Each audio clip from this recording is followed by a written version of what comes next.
Hello viewers, আসসালামু আলাইকুম। আমি রাজীব ফেরদৌস আর রান উইথ রাজীবে আপনাদের আবারও স্বাগতম। লাদাখ, যদি অ্যাডভেঞ্চার বা ট্রাভেল প্রিয় কাউকে প্রশ্ন করা হয় ভারতের কোথায় আপনি একবারের জন্য হলেও ঘুরতে যেতে চান, নিঃসন্দেহে উত্তর হবে লে লাদাখ।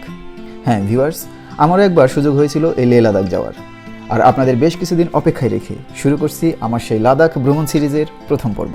তাই কথা না বাড়িয়ে চলুন শুরু করা যাক। তার আগে একটি ডিসক্লেইমার, প্লিজ মনোযোগ দিয়ে শুনবেন। আমি লাদাখ ভ্রমণ করি 2017 সালের সেপ্টেম্বরে। সেই সময় আমি ব্লগিং করতাম না, সুতরাং ভিডিওগ্রাফির প্রতি আমার তেমন মনোযোগ ছিল না। নিজের কাছে জমিয়ে রাখা অল্প কিছু ভিডিও ক্লিপস এবং স্টিল পিকচার্স দিয়ে এই লাদাখ সিরিজ তৈরি করতে গিয়ে আমাকে ইউটিউব, গুগল এবং বিভিন্ন রয়্যালিটি ফ্রি ওয়েবসাইট থেকে নিতে হয়েছে লাদাখের বেশ কিছু ভিডিও ক্লিপস। আশা করি বিষয়টা আপনারা সহজভাবে নেবেন এবং ক্ষমা সুন্দর দৃষ্টিতে দেখবেন। ধন্যবাদ।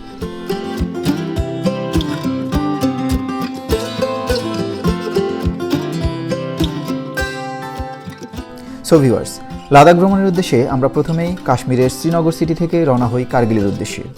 কেননা কার্গিলে এক রাত থেকে পরদিন ভোরে আমরা আবার রওনা হয়ে যাব লে শহরে। কার্গিল যাবার পথে পড়বে অনিন্দ সুন্দর সোনায় মোড়ানো সোনমার্গ।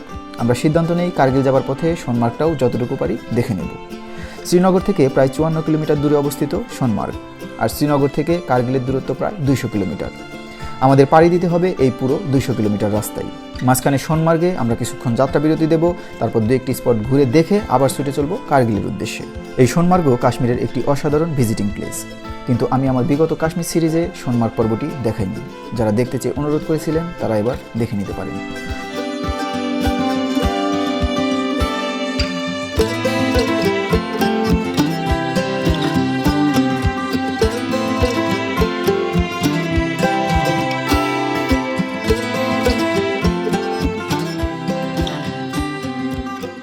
শ্রীনগর সিটি থেকে আমরা সকাল 9টার দিকে রওনা হলাম সোনমার্গের উদ্দেশ্যে। শ্রীনগর সিটি থেকে বের হয়ে সেই অপরূপ সুন্দর আর মোহনীয় রূপের আধার ডাল লেকের পাশ দিয়ে আমাদের গাড়িটি ছুটে চলছিল। শেষবারের মতো ডাল লেকের মায়াময় সৌন্দর্য উপভোগ করতে করতে আমরা এগিয়ে যাচ্ছিলাম। সেই মুহূর্তে আমাদের ভিতর একটা মিশ্র অনুভূতি কাজ করছিল।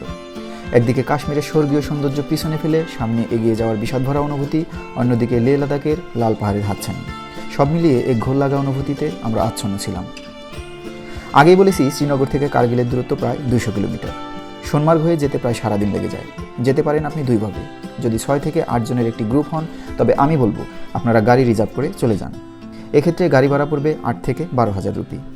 আর আপনারা যদি একা বা 2-3 জনের গ্রুপ হন তাহলে শ্রীনগর ট্যাক্সি স্ট্যান্ড থেকে কার্গিলের শেয়ার জিপে করে চলে যেতে পারেন। এক্ষেত্রে ভাড়া পড়বে জনপ্রতি 1200 থেকে 1400 রুপি। যাবার সময় আপনাদের সোনমার্গ ঘুরিয়ে নিয়ে যাবে। কথা বলে এটা ক্লিয়ার করে নেবেন।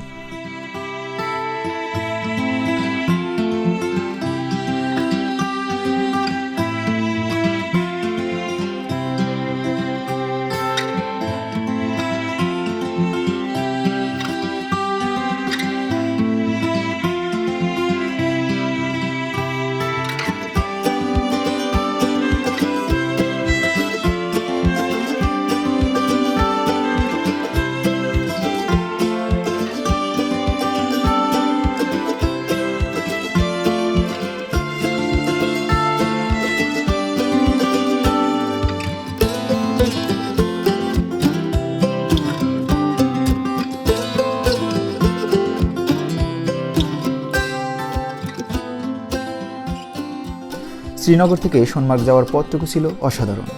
এপ্রিল-মে মাসে সোনমার্গ তার রূপের ডালি উজাড় করে দেয় পর্যটকদের কাছে। এই রাস্তায় চলার যে অভিজ্ঞতা সেটা হয়তো আপনি এক জীবনে কখনো ভুলতে পারবেন না। চারপাশে পাহাড় আর সবুজ ঘাসে ঢাকা সোনমার্গ নিয়ে জনশ্রুতি আছে যে এই উপত্যকার কোথাও একটি কূপ আছে যার জলে সোনালী রং ধরে উপত্যকায়, যার থেকে এর নামকরণ করা হয়েছে সোনমার্গ, অর্থাৎ সোনালী উপত্যকা।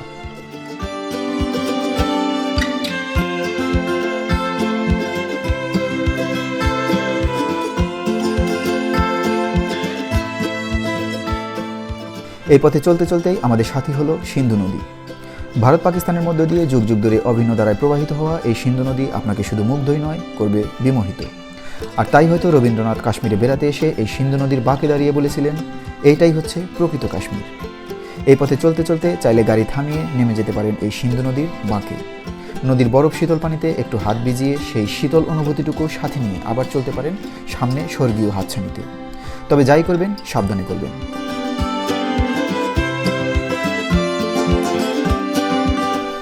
অবশেষে প্রায় 3 ঘন্টার ড্রাইভিং শেষে আমরা এসে সোনমার্গে পৌঁছলাম দুপুর 12টা নাগাদ। আমাদের কার্গিল যাবার তাড়া ছিল, তাই আমরা সোনমার্গে বেশি সময় থাকতে চাইনি।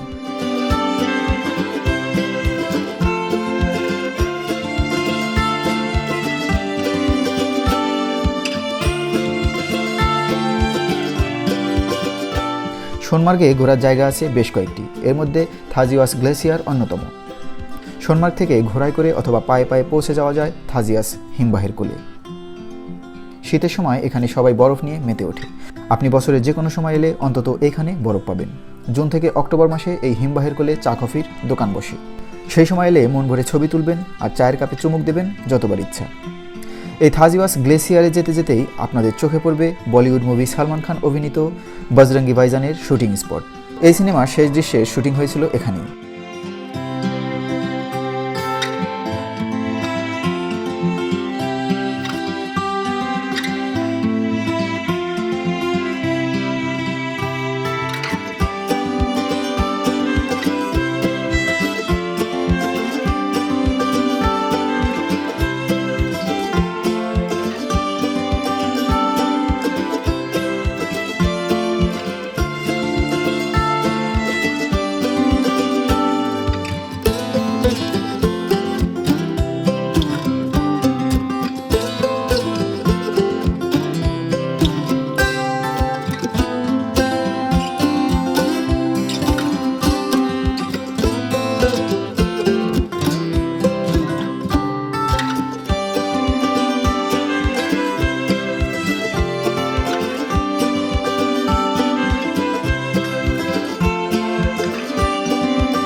সোনমার্গে কিছু সময় কাটিয়ে দুপুরের খাবার খেয়ে আমরা আবার রওনা হলাম কার্গিলের উদ্দেশ্যে।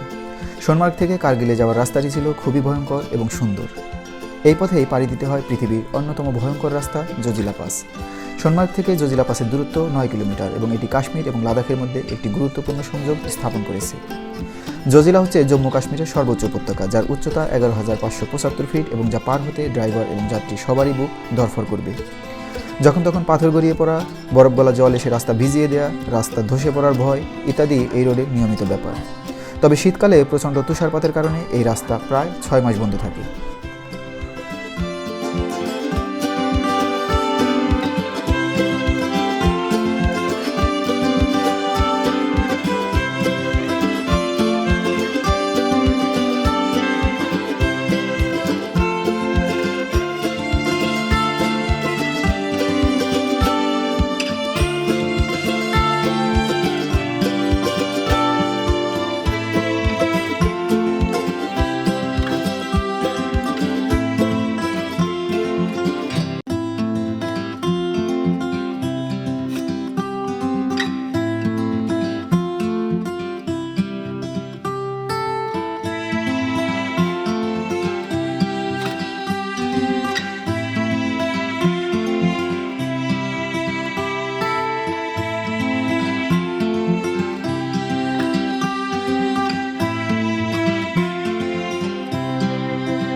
সো ভিউয়ার্স, জজিলা পাস পার হয়ে চলুন আবার কার্গিলের পথে ছুটে চলা যাক।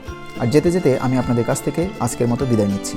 দেখা হবে আবার আগামী পর্বে, যেখানে আমি আপনাদের দেখাবো কিভাবে কার্গিল থেকে যাত্রা করে 216 কিলোমিটার ভয়ঙ্কর সুন্দর পাহাড়ি রাস্তা পার হয়ে আমরা লেহ শহরে গিয়ে পৌঁছলাম।